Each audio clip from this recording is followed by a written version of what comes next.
Rocco here, so we're taking a look at the DJI Spark and seeing if it's worth a buy in 2019. So to jump right in, DJI Spark is meant to be a selfie drone.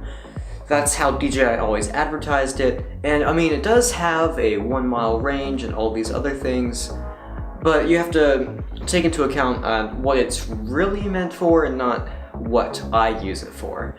Now, I mean, I have never actually used the Spark for what it's been advertised for. I've only used the gestures once, and that was just to demonstrate it in an earlier video. The Spark is pretty decent at the gestures, but I feel like it actually works fairly well as a beginner photography and videography drone. I've been using it for over a year now, and you can see if you watch my videos, there's lots of progress and change over the years. And DJI Spark is personally one of my favorite drones I've ever flown. I have flown the Mavics, I've used tons of other drones, but the Spark it's so simple and really easy to use, and I think it's a really good beginner drone for like aspiring photographers and videographers. So you don't really need something big and expensive like the Mavic to have good video. Of course, the Spark is limited in terms of its video size because it's 1080p at 2-axis gimbal, which isn't too bad. The 2-axis gimbal stabilization is incredible. However, the sensor is actually 4K, but due to the lack of the third axis on the gimbal, they have to use those extra pixels for image stabilization. Therefore, it's cropped in at 1080p. Now, I'm not saying it beats a 3-axis gimbal. If you have a drone with a 3-axis gimbal, you're probably better off. And I wouldn't mind it being 4K, but I probably wouldn't shoot in 4K if it was 4K, because 4K is a very large file size and I don't exactly need it unless I'm upscaling to 4K so I can get past YouTube's horrible compression. And most of my videos are upscaled, and that's why if you have watched them and wondering why is it 4K, it's not actually 4K, it's just a bigger file size, and so YouTube doesn't compress it as much. It actually works pretty well. I'll leave a link to the video up there somewhere at the top of the screen if you're interested in that. So the DJI Spark originally came out for around $500. Now you can get one for about $300, give or take a few, maybe $100 based upon which version you're buying. I bought the drone first without the controller, then bought the controller, and then bought 2 extra batteries and the battery charger. And the accessories for the Spark just make it even better. It'll get the job done if you are a basic videographer. Unfortunately, the range is extremely limited due to the Wi-Fi system built into the drone, and I really don't like how DJI puts Wi-Fi systems on their sub $1,000 drones. The Wi-Fi systems are not the greatest and very unreliable in terms of image transmission and the range you can get with it. My DJI Spark has actually beaten my friend's Mavic Air, which also has a Wi-Fi system. It's super unreliable and it just depends on the day. So you could have really good range one day, really bad range like 2 seconds later after you just flew the first battery. So keep that in mind if you want to buy this drone. So basically what people would consider when getting into drones, they would consider the Spark and the Mavic Air if they wanted to buy beginner DJI drones. If you have the money for the Mavic Air, start with that. The Spark is not meant to be as good as the Mavic Air, but the Mavic Air is just slightly better than the Spark. The only reason I haven't sold my Spark for Mavic Air is because of the horrendous Wi-Fi transmission system. I go absolutely insane about this, and I've probably already said it already in this video, but it's horrible. Mavic Air, sometimes worse than my Spark. I flew it a few times, my friend let me borrow it when my Spark was getting repaired. I'll leave the video up at the top, and range was average. It's not, you can never really get what is advertised with the Spark and the Mavic Air. So let's get into like what the camera looks like on the Spark. So the camera actually has really good color accuracy. As long as you have the right white balance, the colors are super sharp and look really nice. especially when viewing on a large screen. Despite not being 4K, it is a really sharp image and people really won't notice. Although it is limited to 30 frames per second, you can still slow it down to 80% if you wanted a more slow motion type of video at 24 frames per second. So if you wanted 60 frames per second, that's where the Mavic Air is a more better drone for you to buy. Personally, I feel like the battery life is okay for beginners, but I want to upgrade eventually, and honestly, the sub $1,000 area for drones is pretty horrible, because the Mavic Air, I got exactly 16 minutes with that thing. It's not too great. And battery life on these drones is never exactly what it's advertised at. So if you want to buy the DJI Spark, I highly recommend it for you. It's an amazing beginner drone. Just there's some things that will actually teach you how to become a better pilot. If you buy like a really expensive drone with really good signal and stuff, right? So, and you get into a situation where you don't have really good signal with that drone and you are risking all that money in the air, it's better to learn how to deal with problems and overcome them with a smaller, more cheaper drone, and eventually work your way up to the more professional level of drones. The Spark is great if you're just going to take a few pictures in the air or just a little cinematic video.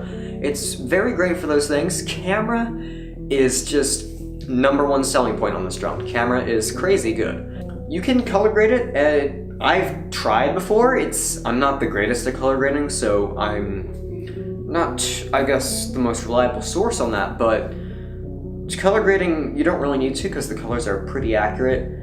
I mean, if you have a certain look to your videos, if you push the colors too far in the Spark, it'll look cartoonish, it'll look kind of blown out, and you gotta keep those things in mind if you have the Spark.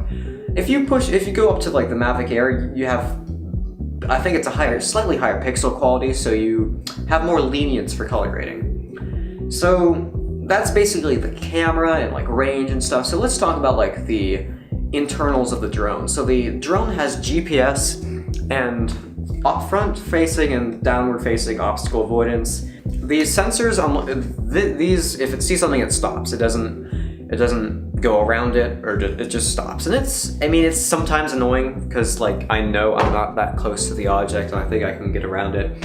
And that's why I sometimes fly with it off, but if you fly with it off, the drone's gonna go a lot faster. If you're a beginner pilot, that is life-saving. Just having obstacle avoidance. When I was first flying this thing, you guys have no idea how many times that saved me. I was doing a lot of stupid things with this, and I still do a lot of stupid things with this, but I'm a better pilot now, so I kind of know if I can do the stupid thing. Back then I thought, well, I could just do this, fly through a bunch of trees. No, I can't. So it'll stop you if you're doing something stupid. If it's gonna hit into a brick wall, it's gonna stop, unless you have the sensors turned off, and in that case you're kind of at fault for that. Overall, build quality is insanely good. I was being stupid. It doesn't have upward sensing, so I was flying up and I hit a tree and I fell 15 feet down to the ground. It was fine. I literally flipped it over and turned it back on and flew it again. It's fine. And I was doing something really stupid to turn off my sensors flying in through a swing, and then the propeller got stuck in the chain and the drone flipped and banged the gimbal up and all this other stuff. Landed on the mulch in the playground. It was fine. My friend caught it on video too. It was pretty funny. It's really strong. It will break. I'm not gonna say it's break proof. It's gonna break at some point. I've had to send it in twice to get repaired, and the repair process is something I have a complaint about too. And many of you who have DJI drones know that DJI will try to put a ton of last-minute fees on you, so that might be something that holds you back from buying the drone.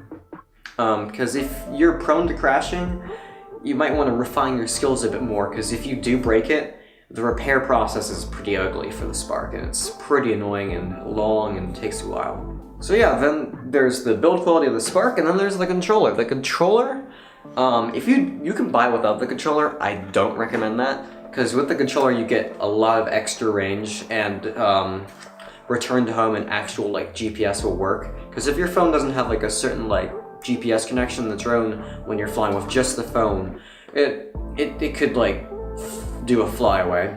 With the controller, there's a much better Safety factor, you can fly faster, you can fly long, I think slightly longer too, further distance, and you have much more control overall over the drone.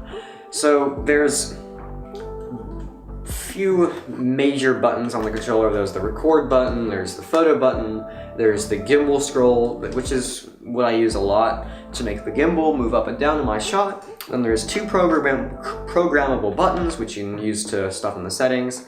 And there's a pause button for if you're going to hit something. There's a ton of things on this controller. And the controller just makes flying it so much more easier rather than having to go into your settings and find something, then turning it on, and then viewing it. Because older versions of DJI drones, like the DJI Phantom 3 Standard, which was a drone I was considering before I got the Spark, it didn't have all the buttons on the controller. You would have to go through the menus and find sports mode rather than just flipping a switch on the controller and going into sports mode. See, the controller is pretty durable. I think I've dropped it a few times before, but then one time I completely snapped the antenna and it was very stupid. And antennas are basically the most vulnerable part of the controller. Controller is pretty portable. The drone itself is pretty portable, although the arms don't fold up. It's still a relatively small form factor that you can basically take with you anywhere. That's what makes the Spark and the Mavic so great, that they fit in basically any bag. If you have a Phantom, then that's... I bike a lot, and I was kind of considering, like, wait, if I get the Phantom, I can't really bike anywhere with that. Do you want to have like a drone this big in your bag? That's something to think about too. If you travel a lot, Spark's real easy to travel with, and TSA and other people, like, if they look through your bag or whatever, they're gonna think the Spark is more of a toy and will probably let you through without like asking you too many questions. If you have the Mavic Air, that thing looks like some military grade, like flying tank. They're gonna have some questions about that. But my friend actually got stopped trying at TSA. It wasn't too bad, but they asked him a few questions about the drone. So that's why the Spark is better than the Mavic Air. It looks like a toy, which technically isn't a good thing, because it actually is not a toy, and it needs to be treated like it's not a toy. But it's a really good drone for beginners, and even though it has flaws, you're in the sub $500 range. It's not going to be perfect, and DJI will leave out features on purpose, and they still leave out features on the $1,000 plus range. The Mavic 2 Pro doesn't even have 4K 60 frames per second, and that's where DJI kind of comes in as like the money greedy company, because they have like a monopoly in the drone market. They could do whatever they want. Now, there's drones that can shoot 4K 60 frames per second, notably the Autel Evo for significantly cheaper. See, I wish that there was a drone that could do all the things the Spark could and more for $500. And there's been drones that have been coming out seeming promising, that seem very promising, and I hope that as the drone industry continues to progress, there's going to be something even better than the Spark. But for me, the Spark is the best drone in the sub $500 range. So I'm Rocco. This was the DJI Spark 2019 review. If you did enjoy it, please drop a like and subscribe to see more videos. Be sure to have notifications turned on. Follow me on Instagram. I'll leave all the links to that in the description, as well with all the gear I use. There are affiliate links, so the Spark will be in there, and Spark, Mavic Air, all the basic DJI drones, and my camera, the gear, and all the stuff I use. Linked in the description. If you were interested about any of that, you can check it out down there. Thanks for watching, guys. I'll see you in the next video. Peace.